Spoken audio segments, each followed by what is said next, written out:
आजचं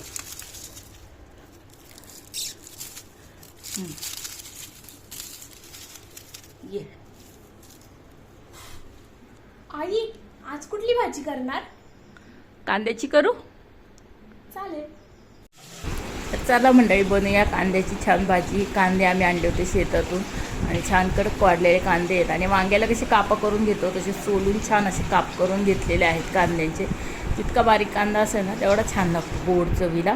तर याच्यासाठी वाटण काय लागणार आहे ते बघू आपण. तर याच्यासाठी मी 2 मोठे टमॅटो घेतलेत, 1 कांदा घेतला आहे, 4-5 हिरव्या मिरच्या, थोडं लसूण आणि काजू घेतलेला आहे. ह्याच्यात काजू. तर हे सगळं आहे ना आता आपण वाटून घेणार आहे. तर कांद्याची भाजी ना खायला खूप छान लागते आणि अक्षरशः ही थोडीशी पंजाबी स्टाईल राजस्थानी पद्धतीची म्हटली तरी चालेल. तर बघू आता कांदे कापून घेतलेला आहे मिक्सरमध्ये आणि आता टमॅटो कापून घेत आहे छान. तर हे सगळं आपल्याला वाटून मस्त प्युरी करायची आहे. तर तुम्ही कुठल्या पद्धतीने भाजी बनवता ते पण मला सांगा कमेंट्समध्ये. तर बघा आता मी छान मिरच्या वगैरे कापून टाकते आणि कधीतरी अशी वेगळी भाजी केली तर छान लागते. सारखी तेच भाजी कडधान्य खाऊनसुद्धा खूप कंटाळा येतो काही वेळेस. तर चला मिक्सरमधून फिरून घेऊया. ही बघा ही छान मस्त पेस्ट केलेली आहे.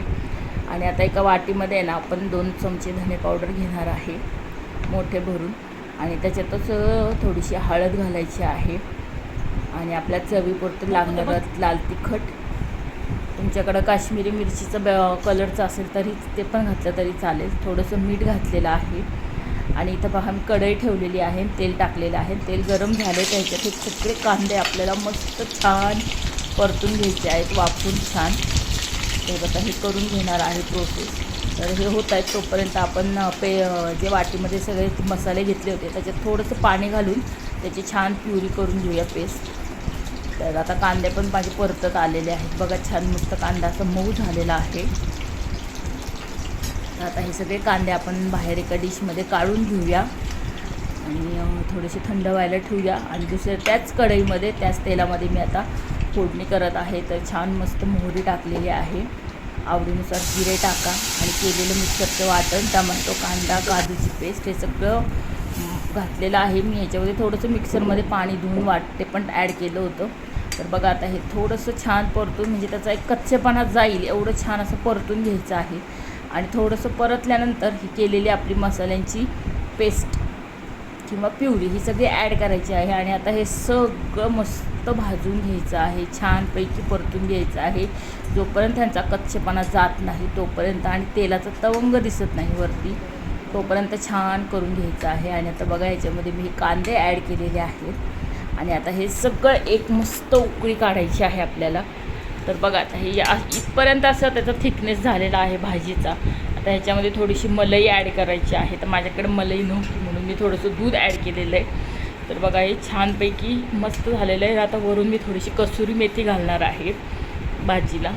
तर या ठिकाणी तुम्हाला अजून थोडंसं तिखट हवं असेल तरी तुम्ही घालू शकता, पण मला एवढं बास होतं आमच्या घरात म्हणून मी घातलेलं आहे. पण तरी पण आता बघा तर्री बघा किती सुंदर आलेली आहे. म्हणजे आपण रेस्टॉरंट स्टाईल किंवा धाबा स्टाईलमध्ये जशी भाजी बनवून मागवतो त्या पद्धतीने भाजी बनवून झालेली आहे. आता मस्त गरम गरम पोळ्या लाटून घेत आहे. भाजी बघून मुलीला माझ्या खूप भूक लागलेली होती आणि मुलांना असतंच ना घरी असले की मस्त गरम खावं असं वाटतं. सुट्टी असली की मस्त गरम गरम पोळी. तिला फुलका आवडत होता म्हणून नंतर फुलके करून तिला वाढलेले आहेत.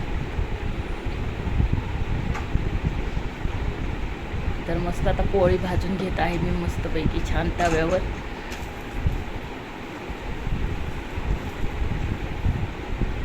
अशाच प्रकारे सगळ्या पोळ्या लाटून घेणार आहे मी.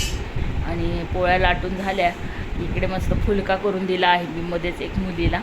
आणि मस्त फुलक्याला छानपैकी वरून तूप लावायचं आहे आणि मस्त गरम गरम गरम गरम मस्त जेवायला बसायचं आहे. आणि बघा माझी मुलगी बसलेली आहे जेवायला. आणि आता माझी मुलगी सांगणारी भाजी कशी झालेली आहे, तिला आवडली का नाही ते बघा. तिची रिॲक्शन हे खूप भारी असतं. चला लाईक करा, सबस्क्राईब करा. बाय.